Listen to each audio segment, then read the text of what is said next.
Jordan Miller loved peace. That's why he moved to Cedar Ridge, a quiet pine-lined neighborhood just outside Charlotte, North Carolina. His house was tucked on the corner lot with a wraparound porch and an American flag that fluttered gently in the breeze. It was the kind of neighborhood where kids rode their bikes, where retirees sipped coffee on porches, and where folks said hello even if they didn't know your name. But peace had a new enemy. And she drove a silver Lexus with out-of-state plates. Her name was Karen Prescott. Karen moved in 2 houses down and announced her arrival with the shriek of her car alarm and a loud phone call on speaker in the driveway. Within the first 24 hours, she had rung 3 doorbells, introduced herself as a woman who believes in order, and dropped off copies of the HOA handbook she had printed and stapled herself. Jordan, who quietly managed the HOA behind the scenes, didn't say much. That was his way. He preferred listening to acting. But it didn't take long before Karen's attention turned his way. It started with a note, folded, typed, and tucked neatly under his front door.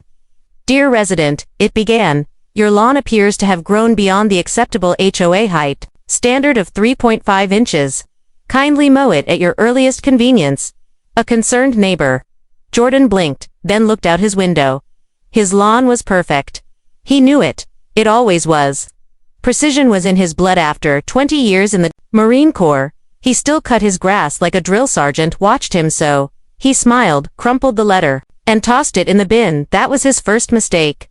The next day, Jordan was working in his garage, organizing his tools after helping an elderly neighbor with a fence repair. Karen strutted up the driveway, heels clicking like a judge's gavel. "I'm going to need you to move those tools," she said without saying hello. "They're visible from the sidewalk, and that's a violation." Jordan wiped his hands with a rag, leaned casually against his workbench, and asked, "Violation of what, exactly?" Karen snapped open a red binder and tapped a page with her manicured finger. HOA Section 3, Paragraph 5. Outdoor storage of work tools or equipment in plain view is prohibited. Jordan tilted his head. "You quoting the 2006 version?" She blinked. "Excuse me." He grinned. "That clause was amended in 2018. Homeowners are permitted to have equipment out for work in progress, so long as it's removed by sundown." Karen's smile faded. She tried to double down. "Well, then I'll be filing a complaint. You can expect to hear from the HOA manager." "This isn't over." Jordan shrugged, brushing off sawdust. "Looking forward to it." As she turned and stormed off, Jordan chuckled to himself. Most people didn't know he was the manager, and he liked it that way. Let them show their true colors first. That evening, Karen went into full Karen mode. She stood in the middle of the cul-de-sac taking pictures of Jordan's yard. She paced in front of his garage. She even knocked on a few neighbors' doors, asking if they'd noticed the ongoing violations. By sunrise the next morning, a formal complaint letter had been filed at the HOA office with Jordan's name on it. The receptionist, who knew the real story, left the file on his desk with a sticky note that read, "You're going to enjoy this one." Jordan picked it up, flipped through the pages, and smiled. Typed, triple-spaced, with bullet points. Karen had done her homework on the wrong teacher. He stood, straightened his shirt, and looked in the mirror on his office wall. Time to meet the manager. Karen. And this time, it wouldn't just be over a lawn. By Monday morning, the HOA office in Cedar Ridge was humming with the usual low-level buzz phones ringing, printers clicking, and soft conversation about mulch rebates and mailbox height. But that calm shattered at 9:03 a.m. sharp. When the front doors flew open like a sheriff walking into a saloon, in stormed Karen Prescott, binder in hand, sunglasses still on, and a mission in her stride. "I need to speak to the HOA manager," she said, voice raised just enough to command the room. Melissa, the front desk receptionist, looked up from her keyboard with the poise of someone who'd seen 5 Karens before lunch. "Do you have an appointment?" "I don't need an appointment," Karen said, slamming her binder on the counter. "This is urgent. One of your residents is violating multiple HOA codes, and I've already submitted a formal complaint. Frankly, the situation is out of control." Melissa kept her smile calm, her tone even. "The manager isn't available at the moment. But if you'd like to leave a message," Karen cut her off. "A message? No. I've brought evidence. Look," she said, flipping open the binder and revealing printed photos of Jordan's yard. Zoomed in on everything from his hose to a power drill on a sawhorse. Melissa leaned slightly, squinting. "Is that ... his mailbox?" "It's leaning. 3 degrees, Karen said triumphantly. 3. That's technically outside the vertical alignment allowed by HOA standards. Melissa tried not to laugh. I'll make sure the manager sees all of this. Karen pulled a business card from her purse, slid it dramatically across the counter, and said, I expect a call by the end of the day. She turned and marched out, binder clutched like a legal weapon, satisfied she had delivered a fatal blow. Back at his desk in the rear office, Jordan had heard every word through the thin wall. He waited a full minute, then pushed his chair back and stood. It was time Karen returned home that afternoon, just in time to spot a city truck parked in front of Jordan's property. 2 workers were inspecting a tree root growing near the sidewalk. Karen, naturally, took a photo. Another violation, she thought. That tree is way too close to public property. She barely had time to upload it to her HOA Watchdog Facebook group before her phone buzzed. Unknown number. She smirked and answered. Hello. A calm, even voice replied. Hi, this is Jordan Miller, the Cedar Ridge HOA manager. I received your complaint. If you're free, I'd like to schedule a time to discuss it in person. Karen's heart skipped. She stood in her kitchen, victorious. Yes, I'll be there tomorrow at 10. She hung up and whispered, finally. Someone who understands standards. At exactly 10 a.m. the next day, Karen walked back into the HOA office, heels clicking again. Binder reloaded. Melissa was ready this time. He's expecting you. Go right in. Karen smiled smugly and pushed open the manager's door, and froze.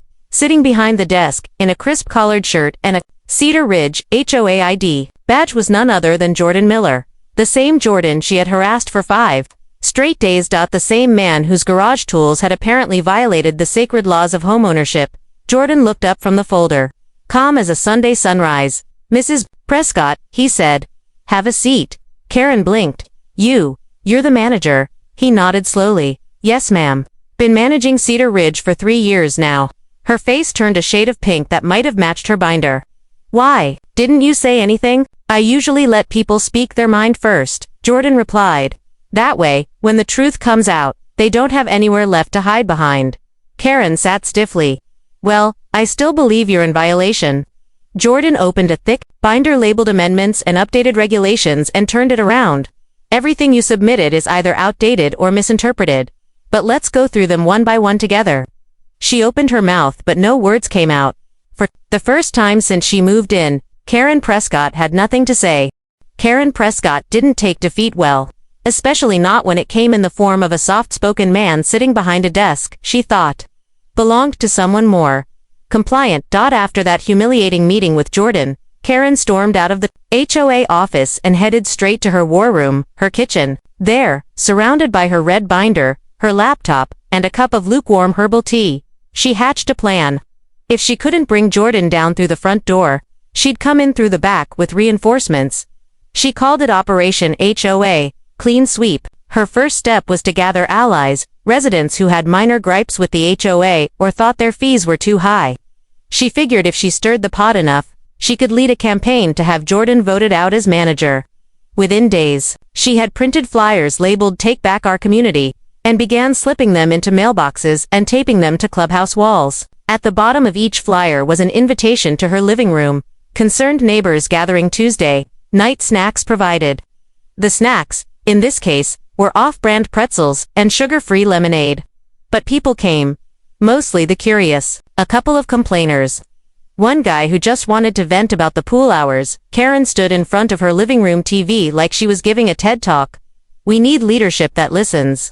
Someone who's not manipulating bylaws to protect themselves. Someone who doesn't hide behind titles. She clicked a remote, and the screen changed to a blurry photo of Jordan's backyard from her phone. This is what I'm talking about, she said. A man who enforces the rules selectively, who uses his position to cover up his own violations. An older woman raised her hand timidly. Didn't he build a wheelchair ramp for the Simons family for free last year? Karen blinked. Irrelevant. A man near the back chuckled. I thought his lawn looked better than mine. Karen's tone sharpened. People, this is bigger than grass. This is about control. About fairness. We deserve a say in how our neighborhood is run. By the end of the night, she had exactly 4 signatures, 2 of which were spouses. Not the army she expected. But still, it was something. Meanwhile, Jordan had heard whispers. It's hard to miss when flyers with your name on them start showing up taped to your mailbox. He wasn't worried, not yet. Karen was noisy, but noise doesn't equal power. What did concern him, however, was the misinformation she was spreading.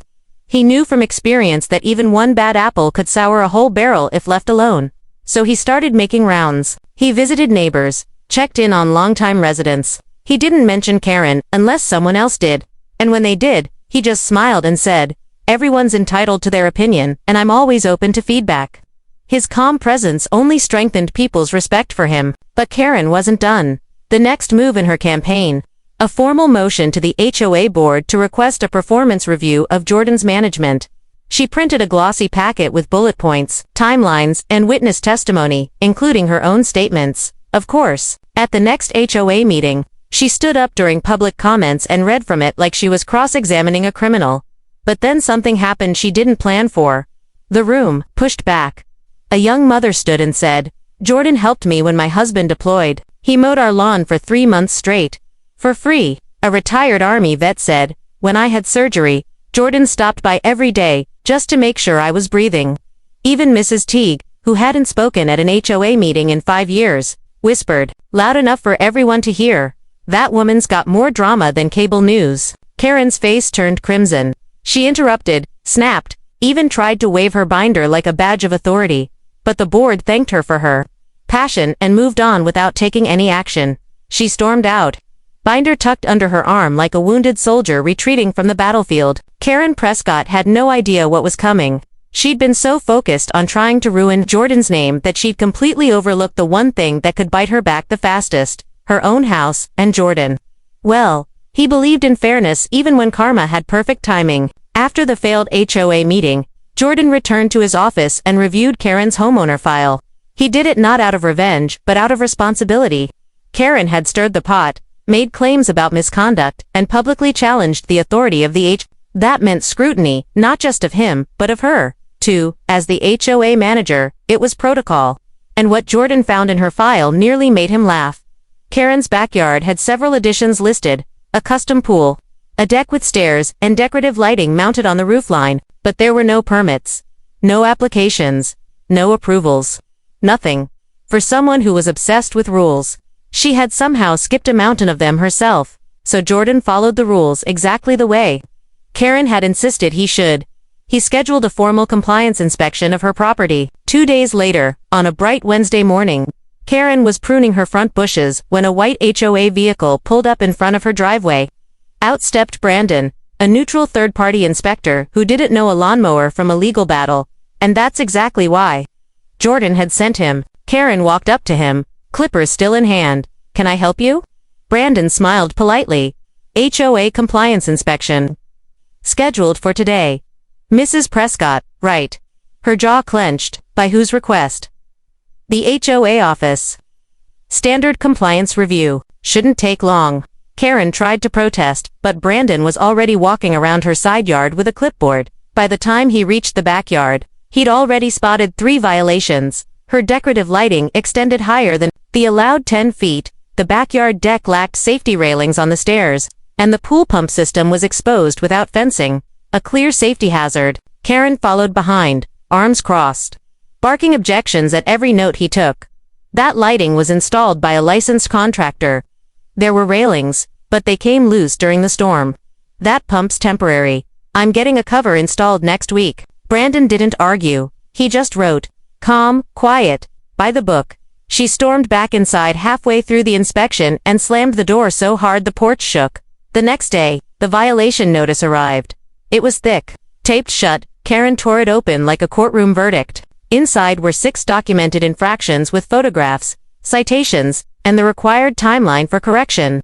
There was also a fine totaling $3,200 for failure to request proper approvals and construction without permits. At the bottom of the letter, in neat, typed font, it read, "Questions or appeals may be directed to HOA manager Jordan Miller." Karen's eyes bulged. Her hands trembled as she crumpled the paper and hurled it across the room. The woman who lived and breathed HOA code had just been caught violating almost every major exterior guideline. She tried calling the office, demanding to speak to anyone other than that fraud of a manager. Melissa calmly told her, "Mrs. Prescott, You're welcome to file an appeal, in writing. But until then, all violations must be addressed within 30 days.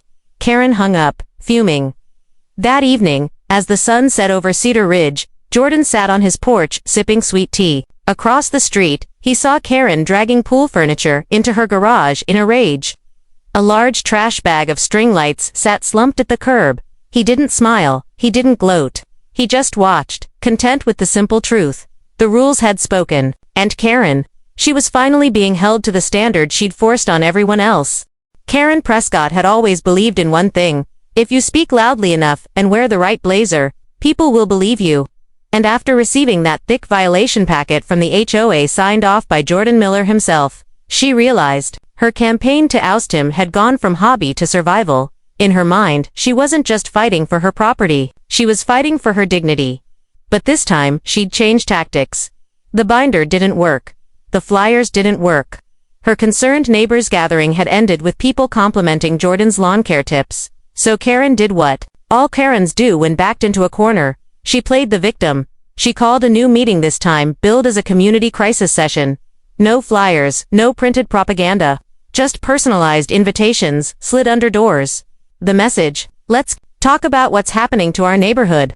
10 people showed up, mostly older residents and a few new ones who hadn't yet tangled with her brand of charm.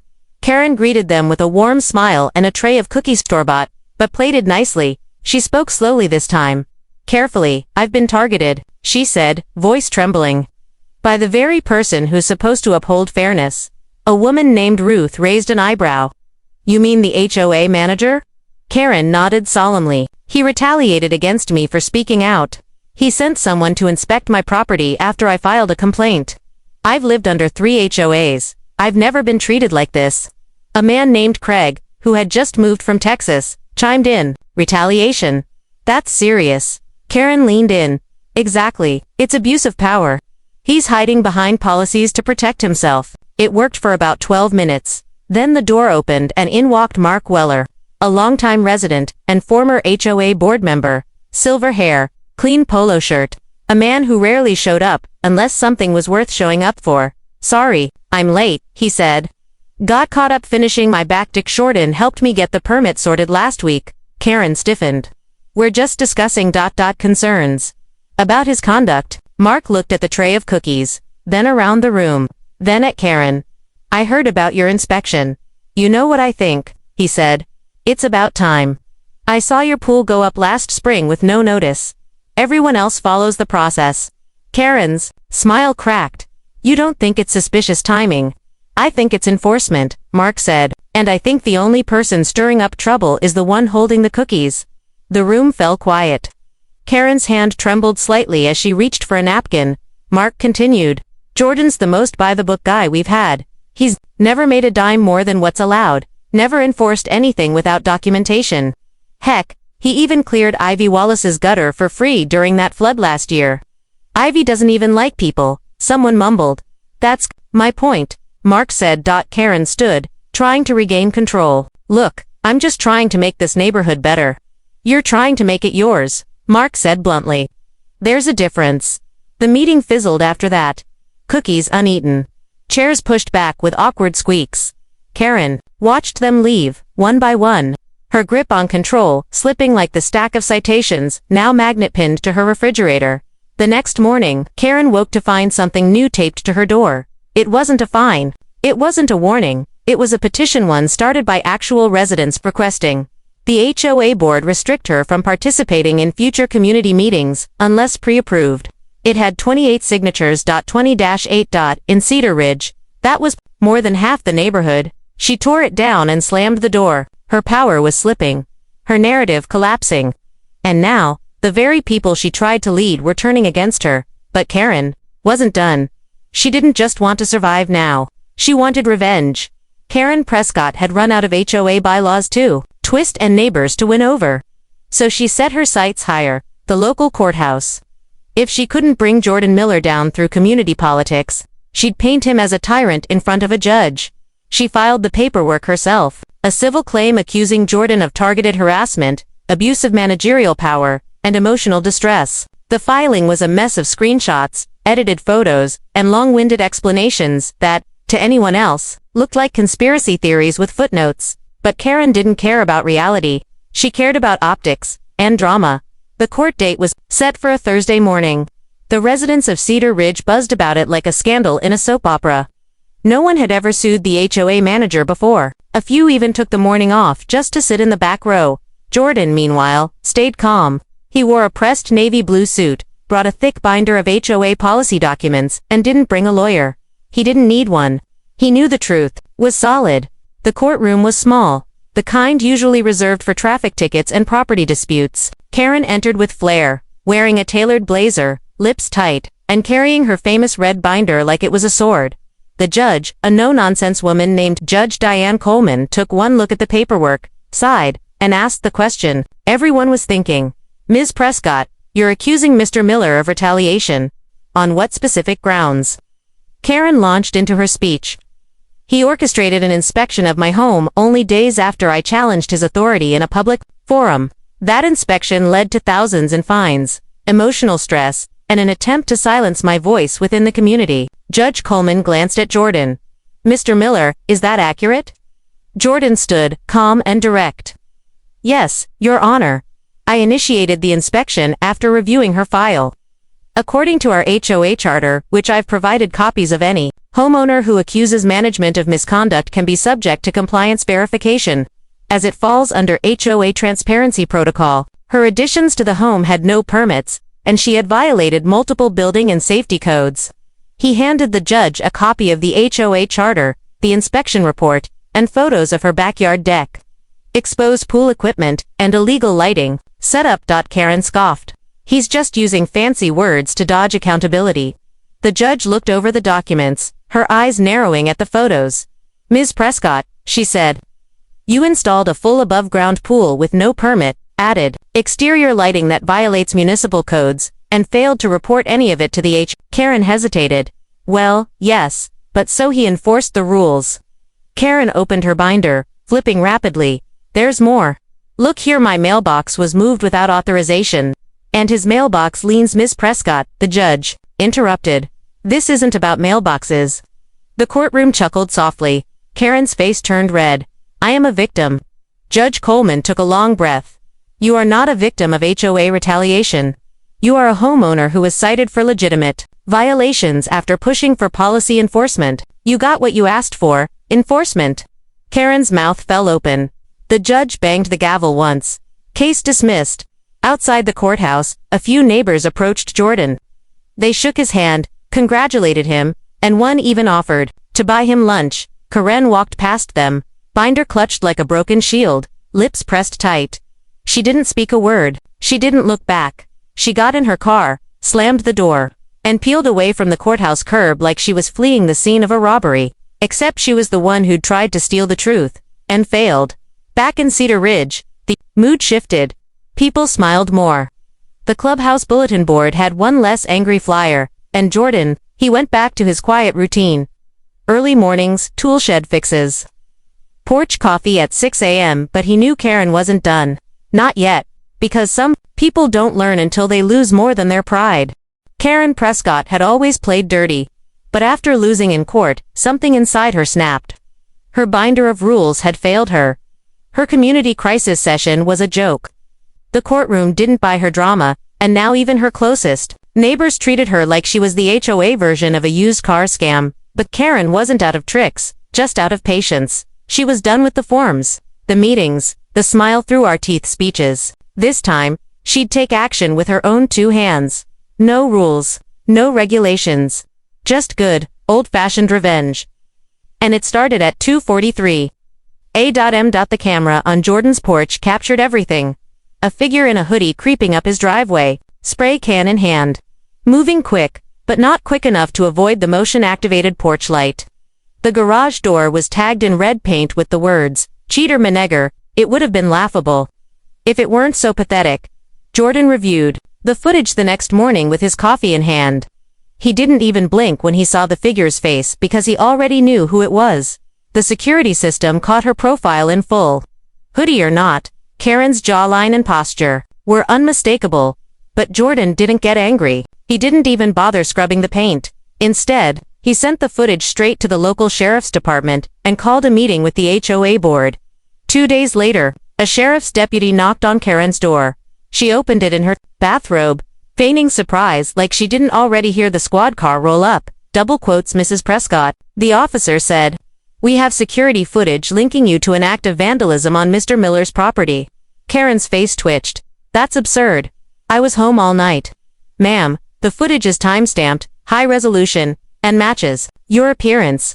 Karen looked over the officer's shoulder and saw Jordan calmly mowing his lawn across the street, waving at the mailman like nothing had happened. That infuriating calm. She was issued a summons for vandalism and trespassing. And things only got worse. The Cedar Ridge HOA board met that evening in a closed session. Jordan, per protocol, did not vote or speak. He simply presented the footage, the police report, and then excused himself from the room. The board deliberated for exactly 16 minutes. Then they passed a resolution. By unanimous vote, Karen Prescott was to be expelled from the HOA privileges revoked, her access to community amenities banned, her participation in meetings permanently prohibited, and per the HOA charter for serious violations, she was given 90 days to sell her home and leave the neighborhood. When Melissa, the HOA secretary, hand-delivered the notice to Karen's porch, Karen snatched the envelope and tore it open on the spot, her face twisted with disbelief. "Effective immediately," she gasped, reading aloud. "This is illegal. This is harassment. I'll sue every last one of you," but her voice cracked before she could finish. Because deep down, she knew. This time, there was no binder, no meeting to hijack, no public speech to rally the neighbors. There was only her dot alone. For the next week, Cedar Ridge was quiet. Karen packed slowly, slamming things into boxes like they were to blame for her downfall. A "for sale by owner" sign appeared on her lawn, though the real estate agent she called dropped the listing after one day, citing unreasonable client behavior. Jordan didn't gloat. He didn't say a word. But when he passed her property, he did glance at the garage door, freshly painted, spotless, and shook his head at the irony. The woman who tried to enforce every rule had broken the biggest one herself, and now she had 89 days left to face it. Karen Prescott was packing boxes like a woman possessed. Her once spotless home now looked like a clearance bin. Cardboard everywhere, half-labeled tape, anger in every folded towel. The woman who once passed out HOA flyers with a smile had become a ghost in her own neighborhood. The sale of her house had stalled. Word had gotten around, neighbors whispered to visiting buyers, and realtors quietly moved listings to backup status. Everyone knew about the vandalism, the lawsuit, the garage door. Even her beloved red binder sat on the kitchen counter, untouched for days, like even it had given up on her. But Karen wasn't done. No, she had one last move. She uploaded a video of tell-all expos recorded from her dining room, standing in front of her pool like it was a war memorial. She titled it, HOA, Abuse My Story, as a targeted homeowner in the video. She called Jordan corrupt, claimed the community operated like a cult. She showed blurry photos, out-of-context quotes from policy docs, and played emotional piano music in the background like it was a Netflix documentary. She even fake cried, complete with a trembling voice and a dramatically timed tissue wipe. The video went live at 2:00 a.m. By 8 a.m. It had 34 views. By 10 a.m. it had 80, but the comments were brutal. "Wait, you vandalized his garage. Lady, this isn't TikTok court. Jordan's been my neighbor for 5 years. He's literally an angel. You built a deck with no permit, then blamed him." The backlash was instant. Her video was flagged for misleading content and By noon, YouTube had taken it down for violating their terms of service. Karen tried to appeal, screamed at a phone screen, but it was too late. The internet had spoken. And so had her neighbors, but what really crushed her happened just an hour later. She heard a moving truck pull into the driveway. Next door, new neighbors, curious, she peeked out her blinds, desperate to see who could possibly want to live next to the monster manager. Out stepped a young woman in business attire, confident, sharp. Then another person got out, a man in work boots and sunglasses, and then, a dog. A big, muscular bulldog wearing a harness. The harness read, "Manager." Karen's mouth dropped open. Across the street, Jordan was sipping tea on his porch again, calm, silent. Watching, the young woman walked over and waved. "Hi. You must be Karen. I'm Alexis Miller. My uncle's been helping me get this house. We just closed." Karen's stomach twisted. "Uncle." Jordan gave her a small wave from his chair. "Alexis just passed the bar. She's a property attorney now." Alexis smiled. "Specializing in HOA defense. Actually. So if anyone gives us trouble, I'm sure we'll know how to handle it." The bulldog waddled up beside her, wagging its tail. Karen took a half step back. Alexis laughed. "Oh, don't worry about him. He's our emotional support. His name's Manager." Karen stared, stunned, trying to form a sentence. She couldn't, because she finally understood. Jordan hadn't just won, he'd replaced her, quietly, strategically, and with someone smarter, younger, and legally untouchable. 2 weeks later, Karen's house finally sold for far less than asking. She left Cedar Ridge in the same Lexus she arrived in, but with none of the pride, no binder, no stiletto-clicking confidence, just a rearview mirror full of a community that had moved on without her, and in her place, a quiet handyman with the rulebook in his back pocket, a niece with a law degree, and a bulldog with a name you couldn't forget. Cedar Ridge had peace again, and Jordan. He never raised his voice, never made threats, never broke a rule. Because he didn't have to. He was the manager.